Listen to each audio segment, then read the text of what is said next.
السلام علیکم. ڈے 17 میں ویلکم.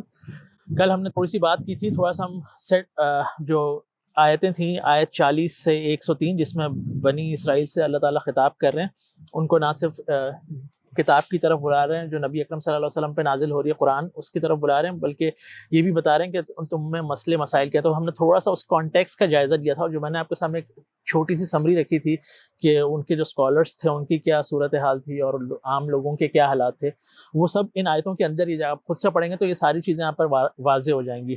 ہم اس میں سے کچھ اور لیسنز نکالیں گے, لیکن میں چاہوں گا کہ ہم جب اس آیت نمبر 40 سے 103 میں ہم گئے, ہم نے تھوڑا سا دیکھا اور ہم نے اس کو سمجھنے کی کوشش کی.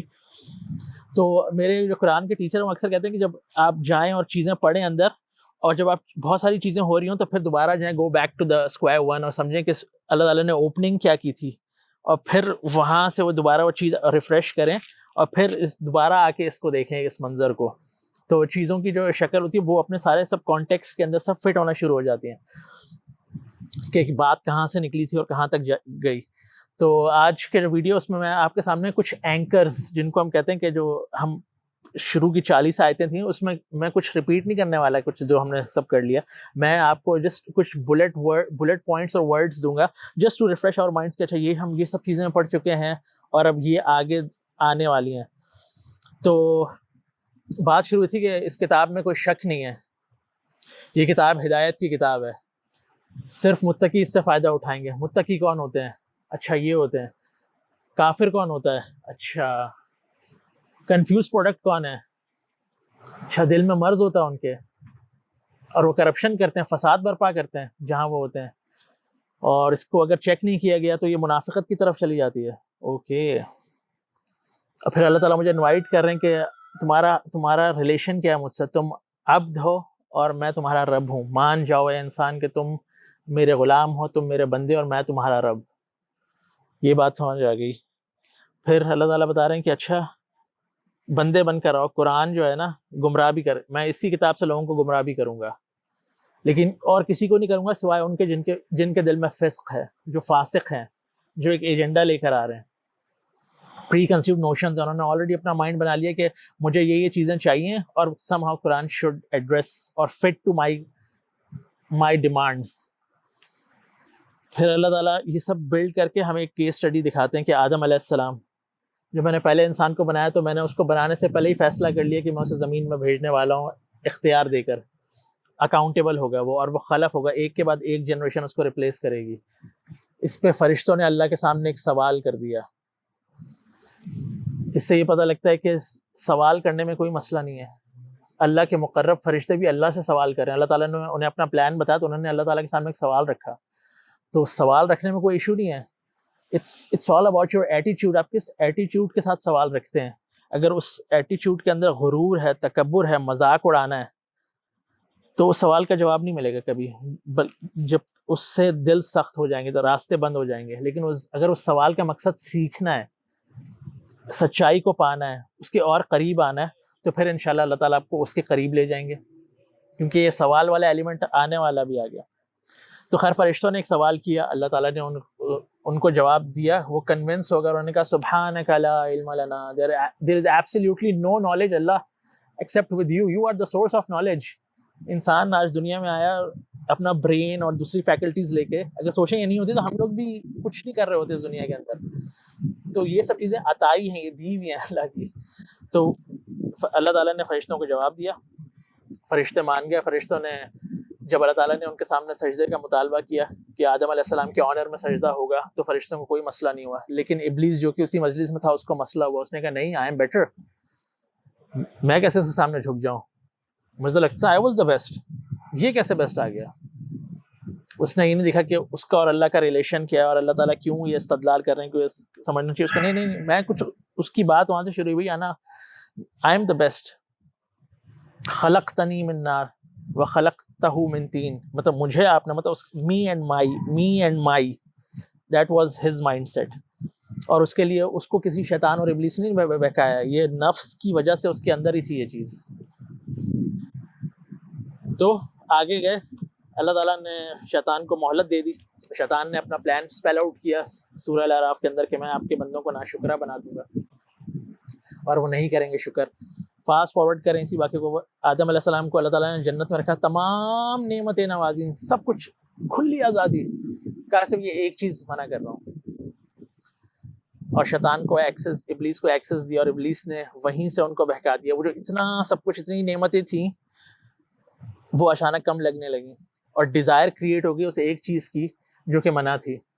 آدم علیہ السلام سے غلطی ہوئی, اب غلطی کرنے پہ دو رویے. ابلیس سے غلطی ہوئی, وہ اکڑ گیا اور اس نے اللہ سے مہلت مانگی کہ مجھے آپ قیامت تک کے دن تک مہلت دیں.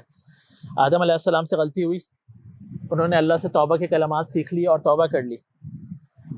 دو رویے ہمارے سامنے آ گئے کہ بلیم گیم کھیلنا ورسز رسپانسبلٹی لینا. پھر اللہ تعالیٰ نے ان کو کہا اب تم زمین میں جاؤ گے, وہاں رہو گے, ایز اے سزا نہیں, وہ فیصلہ تو پہلے ہی ہو چکا تھا. اللہ تعالیٰ نے ایک ٹریلر دکھایا کہ this is what's going to happen, یہ تمہارے اور جو شیطان کے درمیان جو چیز ہے یہ عداوت ہے. آن ٹاپ آف دیٹ تمہارے پاس نفس بھی ہے.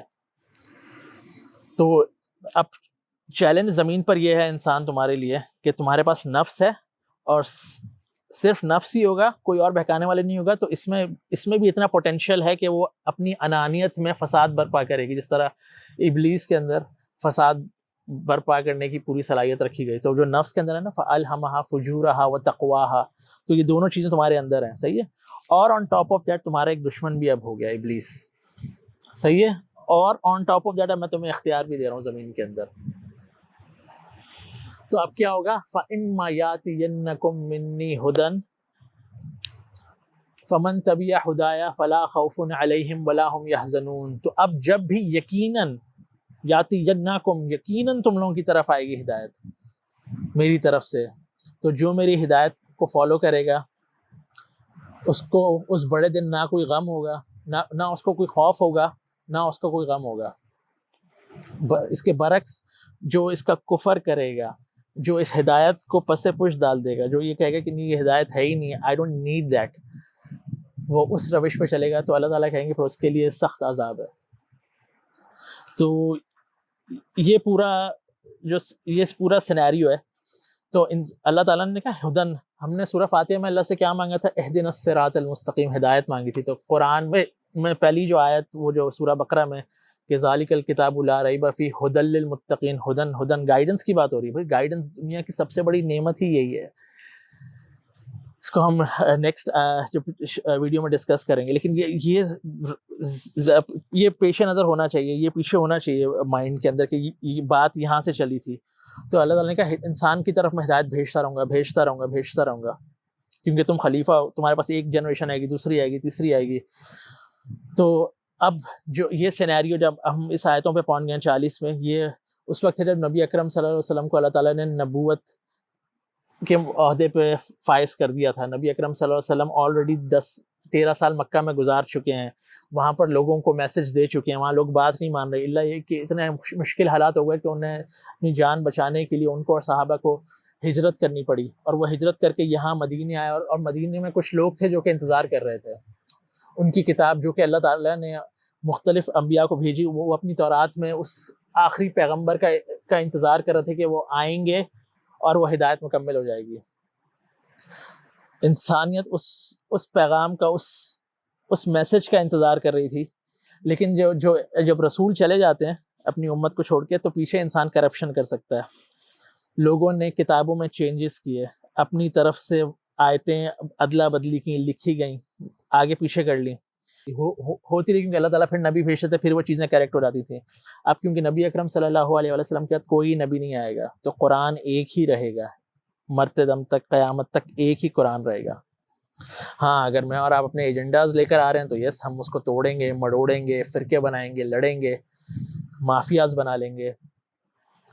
اور وہی چیز جو اب یہ پورا مائنڈ سیٹ لے کر ہم آئے, اور اب ہمارا جو کیمرہ ہے وہ زوم ہو رہا ہے کہ یثرب کی بستی جہاں نبی اکرم صلی اللہ علیہ وسلم پہنچا, اور وہ مدینہ بن گیا, اور وہاں پر کچھ لوگ انتظار کر رہے ہیں. وہاں پہ ایک کلرجی ہے, ایک اسکالرلی ٹائپ کے لوگ ہیں, اور ان کے ایک عام لوگ ہیں جن کو پتہ ہی نہیں کہ کتاب میں کیا لکھا ہے, اور وہ اب انتظار کر رہے ہیں, اور نبی اکرم صلی اللہ علیہ وسلم ان تک میسج پہنچائیں گے. یہ ہم نیکسٹ ویڈیو میں ڈسکس کریں گے. السلام علیکم.